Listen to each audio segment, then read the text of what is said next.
Ahora sí, buenas noches con todos. Vamos a iniciar la clase del día de hoy. Que se está conectando.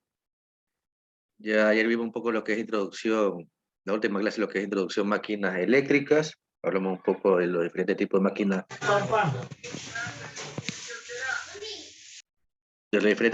existentes.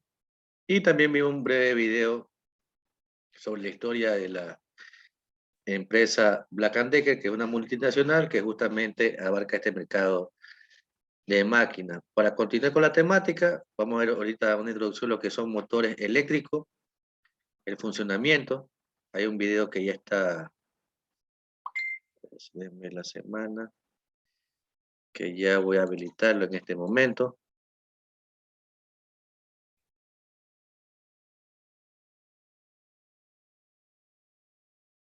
¿Sí? Y las clases, bueno, todas las clases ya están siendo subidas para que las puedan ver en el momento que ustedes deseen, ¿no? Ahí está. Ya está visible para ustedes. Ya. El día de mañana, en base a lo que vimos el día de ayer y veremos el día de hoy, habrán dos actividades que son las siguientes. Estas actividades ya son evaluadas. ¿Sí? Un foro,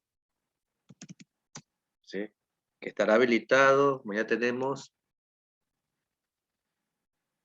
a ver, déjame ver el horario. Tenemos el día de mañana.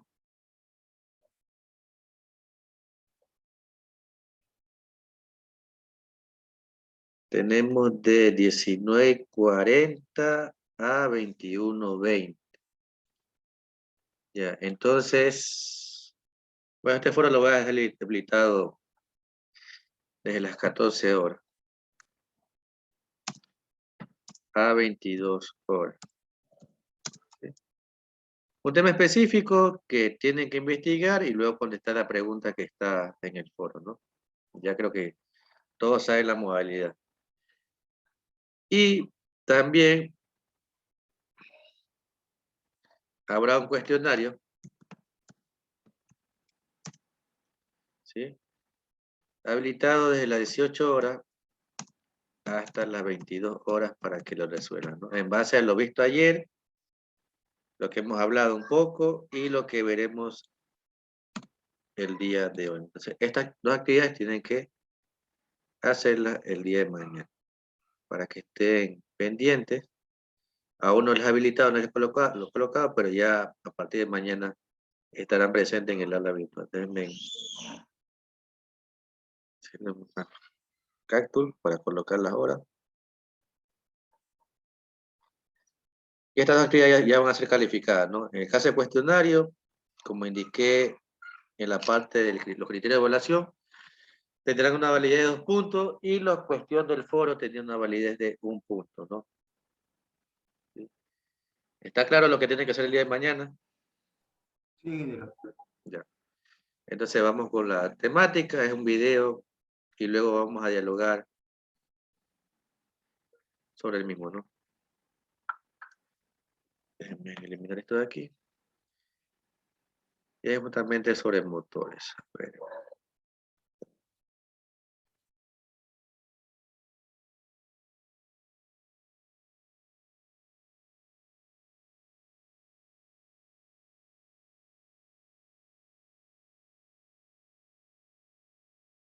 ¿Quieres aprender a optimizar energéticamente un edificio como conjunto? Tenemos la formación que necesitas. El Máster Internacional en Cálculo y Modelado BIM de Instalaciones de Figurat. El motor eléctrico es uno de los equipos más necesarios en las industrias debido a su capacidad de desarrollar múltiples funciones dentro de su espacio de trabajo. Su utilidad va desde sensores, el bombeo del agua, desplazamiento de grúas, poleas y mucho más. Soy el ingeniero Roberts y en este video aprenderemos el funcionamiento del motor eléctrico y a conocer en detalle toda su estructura. El motor de inducción tiene un aspecto muy similar a este. Su trabajo es convertir la energía eléctrica en energía mecánica que podemos utilizar para impulsar bombas, ventiladores, compresores, engranajes y poleas, esto es en definición básica. Casi todas las piezas se encuentran dentro de la carcasa principal. En la parte delantera encontramos el eje, es la parte que gira y a la que podemos conectar piezas como bombas, engranajes y poleas para que hagan su trabajo como ya mencionamos. En la parte trasera encontramos el ventilador y una cubierta protectora. El ventilador está conectado al eje, por lo que gira siempre que el motor funciona. El motor de inducción puede producir mucho calor cuando está en funcionamiento, por lo que el ventilador hace circular aire del ambiente sobre la carcasa para enfriarla. Si el motor de inducción se calienta demasiado, el aislamiento de las bobinas eléctricas internas se fundirá provocando un cortocircuito y el motor se destruirá. Las aletas en el lateral de la carcasa ayudan a aumentar la superficie y eso nos permite eliminar el calor no deseado. El eje se apoya en unos rodamientos que se encuentran dentro de los paneles delantero y trasero. Los rodamientos ayudan a que el eje gire suavemente y lo mantienen en su posición. Dentro de la carcasa se encuentra el estator. El estator es fijo y no gira. Está formado por una serie de alambres de cobre que se enrollan en bobinas entre las ranuras situadas en el perímetro interior.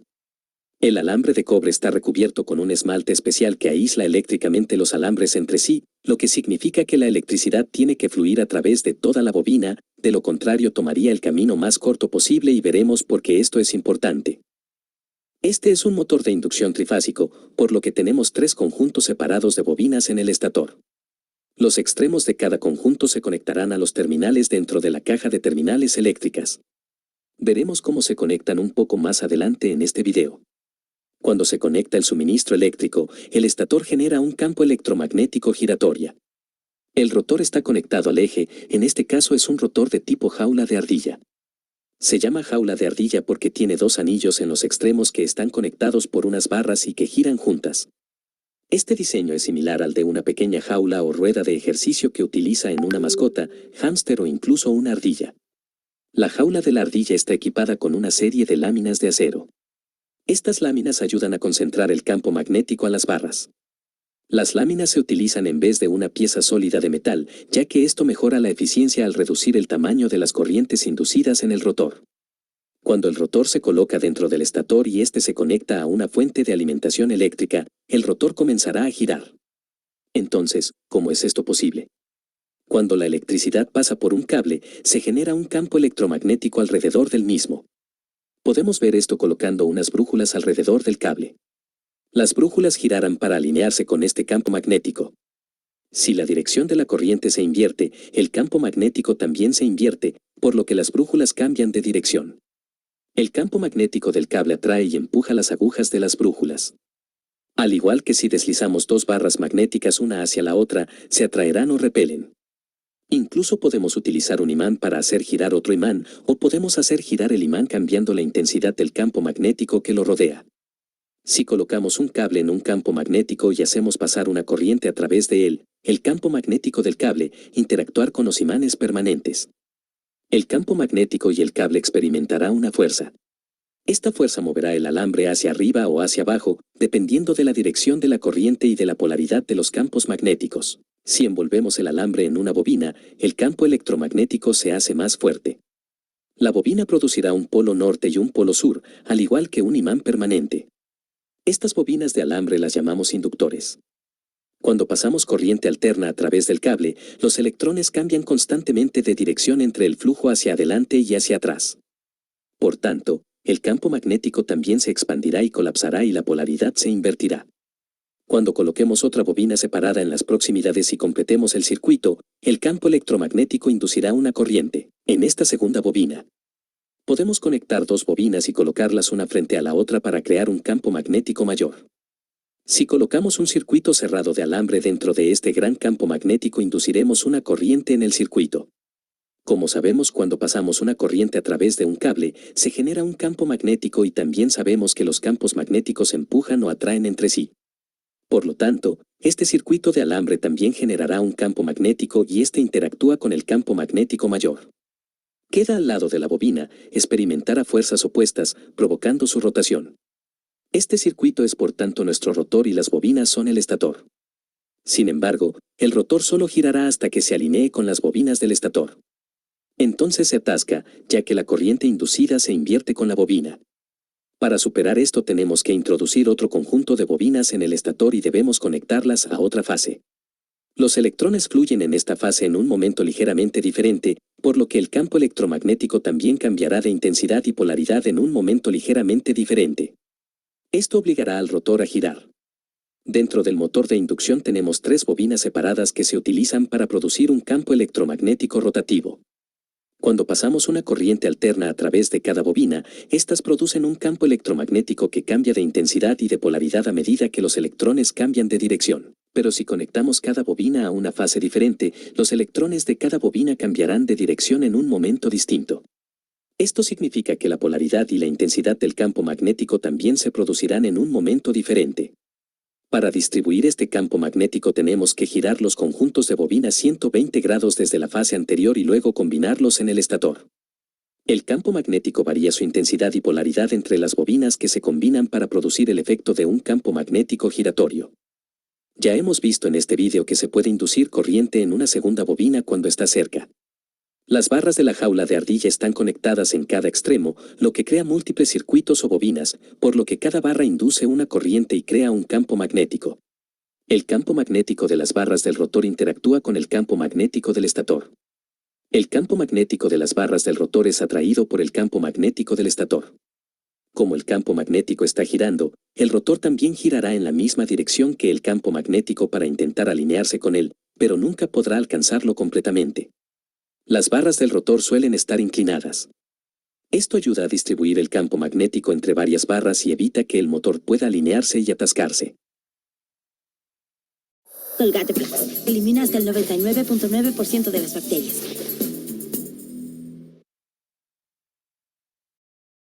El estator contiene todas las bobinas o devanado utilizados para crear el campo electromagnético giratorio cuando la electricidad pasa por los cables. Para alimentar las bobinas encontramos una caja de terminales eléctricas en la parte superior o a veces en el lateral. Dentro de esta caja tenemos 6 terminales. Cada terminal tiene una letra y un número correspondientes. Tenemos U1, B1, W1, luego W2, U2 y B2. Tenemos nuestra bobina de fase 1 conectada a las 2 terminales 1.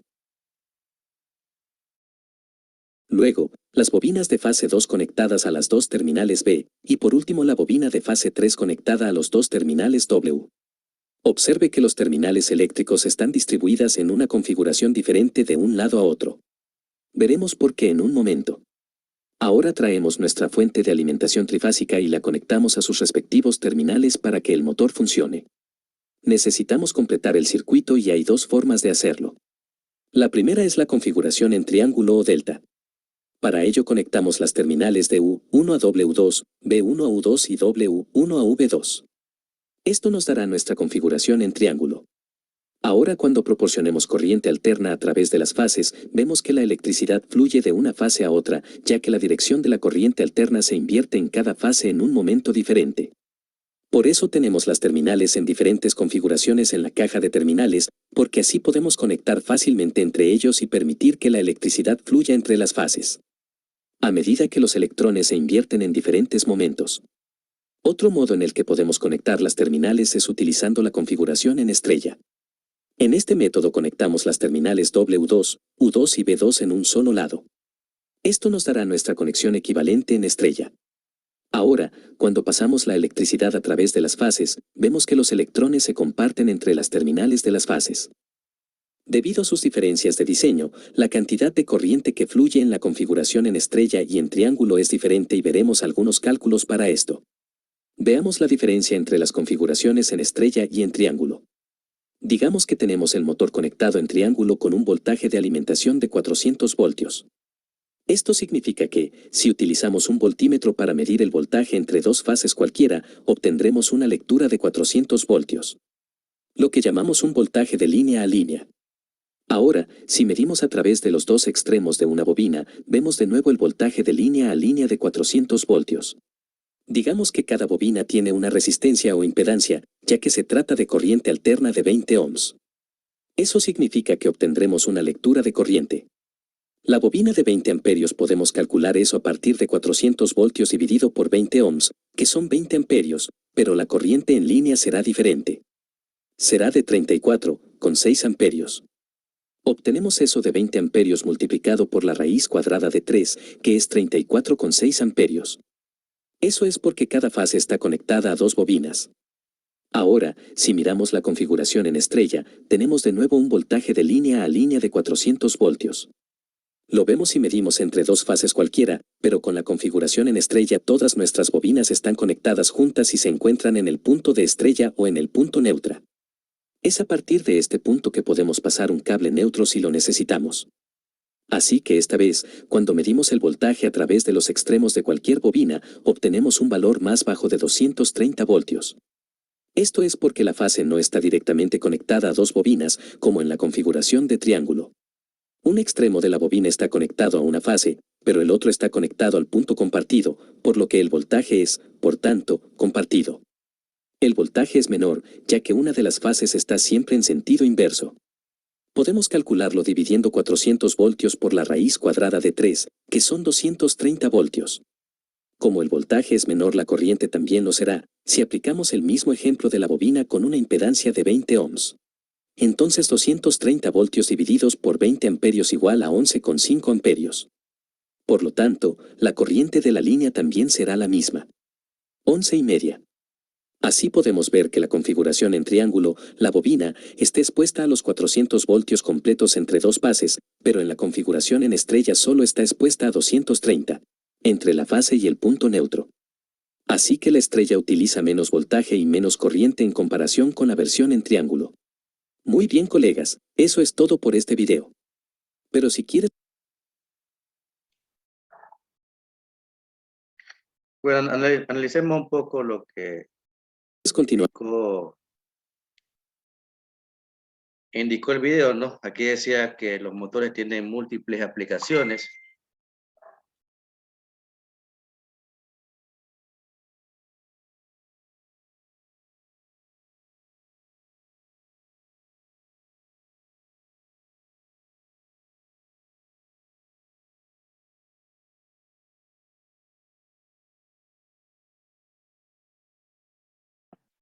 ¿Quién me dice para qué utilizamos los motores eléctricos?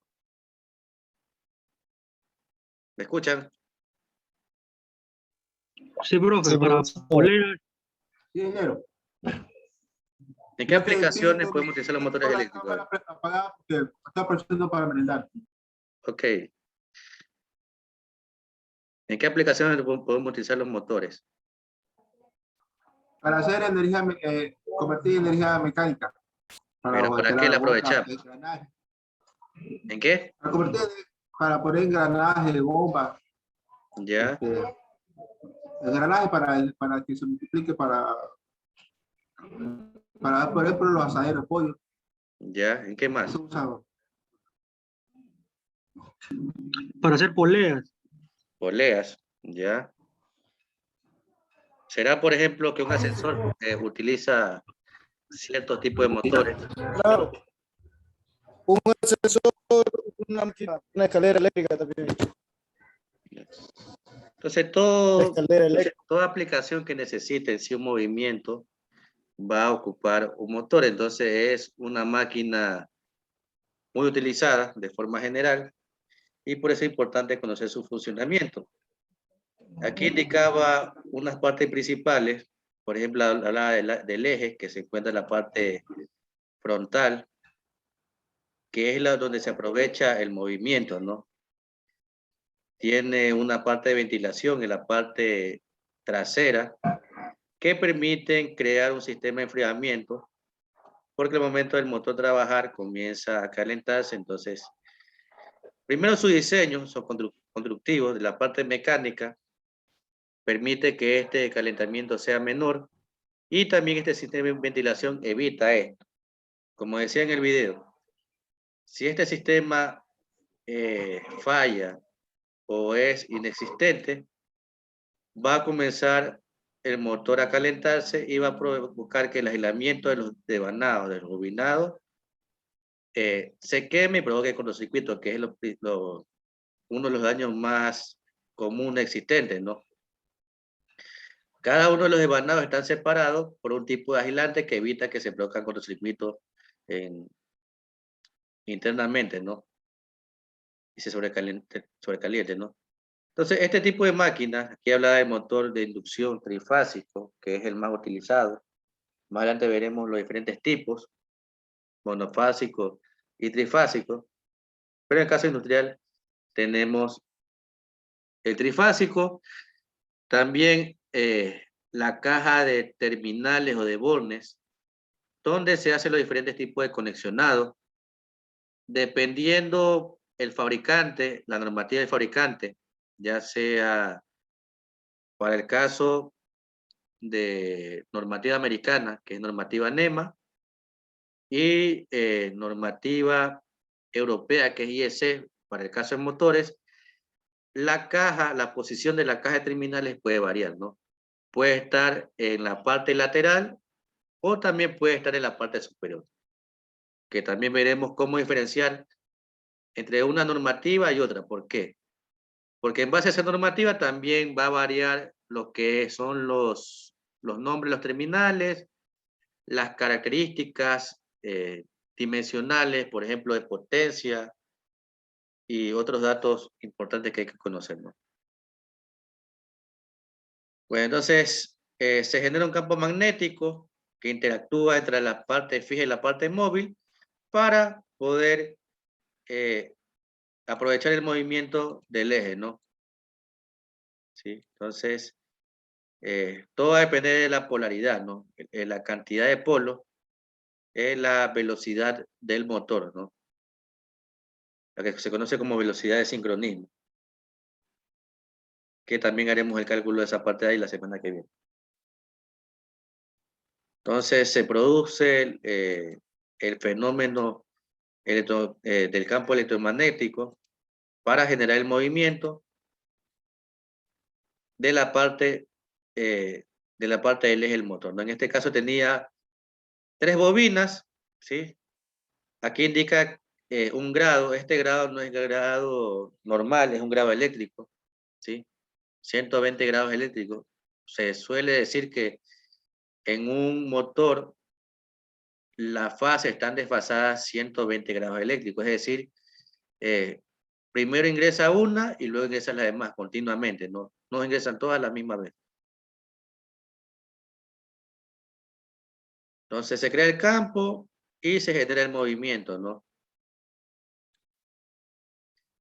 Hablaba de este motor de jaula de ardilla justamente por su forma, ¿no? Y aquí, bueno, el interior de la caja de terminales, ¿no? Todas las bobinas van conectadas directamente a esta caja de conexiones, ¿no? O sea, aquí tengo visiblemente 3 bobinas, es un sistema trifásico. Y aquí están los terminales, U1, B1, W1, W2, U2 y B2. Esto puede variar, ¿sí? Depende de la normativa, ¿no? Puedo tener aquí también del 1 al 6, o si no, también como indica aquí. En el caso de la alimentación también, ¿no? Puedo tener de la L1 a la L3, voy a escribir mejor, del L1 a L3, L1, L2 y L3, o también puedo tener RST. También va a depender de la normativa aplicable, ¿no? Sí. Entonces ya conectadas las bobinas a la caja de conexiones, ya hay que hacer las configuraciones de vida. Aquí hablaba de 2 configuraciones básicas. Una configuración delta, por la posición delta o triángulo conocido, por la combinación o conexionado que tiene su bobina entre sí, que está como indica la imagen, que también veremos detalladamente más adelante. Y una configuración estrella, ¿sí? Justamente por cómo se visualiza su conexionado físico, ¿no? En este caso tienen un punto en común y tal como se diagrama aquí, es lo que se aplica ya en el conexionado. Este tipo de diagrama lo podemos encontrar si no sabemos qué tipo de configuración podemos hacer en el motor, va a estar incluida en la placa característica, que siempre es importante en toda máquina. Va a decir qué tipo de, qué cantidad de bobinas tiene y qué cantidad de configuraciones puede hacer. Puede hacerle doble delta, estrella simple, delta simple, doble estrella. Y eso también va a depender de la cantidad de bobinas que yo pueda tener, ¿no? Aquí tengo este tipo de motor trifásico, son con 6 terminales por los puntos de salida que obtengo. Y decía, bueno, la diferencia, ¿no?, entre los voltajes, ¿no? Eso también veremos. Existen 2 voltajes para los motores y las máquinas de forma general, que es un voltaje de línea y un voltaje de bobina, también conocido como fase. Creo que más adelante está ahora. Sí, voltaje de línea. Sí, voltaje de línea y voltaje de bobina o de fase. ¿Sí? Uno es medido entre las salidas, entre línea y línea, y otro es medido entre el punto inicial y punto terminal de la bobina. Pero en todo motor, sin importar la cantidad de configuraciones que tenga, siempre el voltaje que va a soportar la bobina es el voltaje menor. En este caso son 230 voltios, que también haremos la comprobación. Verificaremos que esto es verídico, ¿no? Si yo tengo un motor de 400 voltios, que trabaja para 400 voltios y 230, siempre la bobina va a soportar máximo este voltaje que está aquí. Cuando tengo 2 voltajes en un motor, siempre el primero, el de menor valor, va a ser para conectar en triángulo y el de mayor valor va a ser para conectar en estrella, ¿no? ¿Sí? Delta, valor menor, y estrella, valor mayor. En el caso de la intensidad también varía dependiendo la intensidad de línea, ya sea intensidad de línea o intensidad de fase, ¿no? Que es importante que ustedes conozcan, que también haremos el cálculo, pero ahora solamente era para que vean el funcionamiento, ¿sí? Todos los motores actúan o se basan en la misma ley, que es una ley que aplica el campo magnético, que se lo aprovecha al máximo, ¿no? El motor actúa como un imán y estos campos magnéticos de la parte fija y móvil interactúan para poder mover el eje de la salida del motor, ¿no? No sé si tengan alguna pregunta de lo que estoy indicando. O sea, básicamente que el rotor, el estator jala al motor por un lado y también lo jala para el otro lado y como él no sabe para dónde ir, se dedica, Claro, se puede decir, comienza, lo está llamando, entonces le quiere ir a todas partes, entonces se dedica. claro, comienza a producir el movimiento, ¿no? Justamente por este fenómeno, es un fenómeno físico, ¿no? Que toma en cuenta los campos magnéticos, ¿no? Entonces, la interacción de estos dos campos provoca el movimiento. ¿Sí? Porque yo la parte de triángulo de estrella, eso yo lo había visto en el colegio, pero la verdad no me acordaba mucho y de hecho aún no es que tenga muy claro. Pero Eso también lo veremos a profundidad y justamente buscaré, creo que sí que tenemos un motorcito pequeño para poder hacer ese tipo de conexión, no, que en la parte práctica se hace bastante. En la parte práctica se hace bastante, ¿no? Sí, entonces hay que conocer por lo menos esos 2 básicos. De esos 2 básicos se derivan las demás conexiones. ¿Sí? Y espero que podamos hacer prácticas de eso de ahí, ¿no? ¿Algo más que quieran decir, comentar, antes que se nos acabe el tiempo? Tenemos 4 minutos exactamente. Bueno, menos. ya no nos conectamos. ¿Mande? Ya no nos conectamos. ¿Ya? No. Ya. No se olviden que en base a este video, bueno, lo poco que hemos podido intercambiar ideas, y en base a lo de ayer, va a estar un cuestionario habilitado, indico de nuevo, de 6 a 10 de la noche, y un foro, en base también un tema, de 2 de la tarde a 10 de la noche. Mañana no se conectan, pero hagan esas 2 actividades que creo que el tiempo es hasta muy extenso, pero es considerable para que ustedes lo puedan hacer, ¿no? Mañana Y no la- nos conectamos, dijo. Disculpe. Mande. No le entendí. Mañana no nos conectamos. No, solamente hagan las dos actividades. Ya, perfecto. Hagan las dos actividades el día de mañana, ¿no?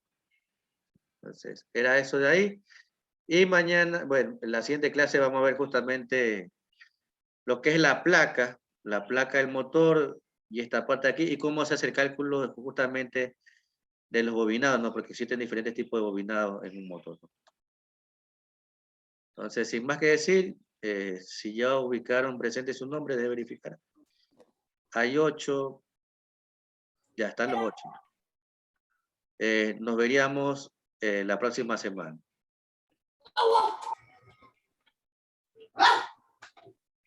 Pase bien, ingeniero. Muchas gracias. Entonces, hasta la próxima semana. Que tengan buen fin de semana a todos. Gracias.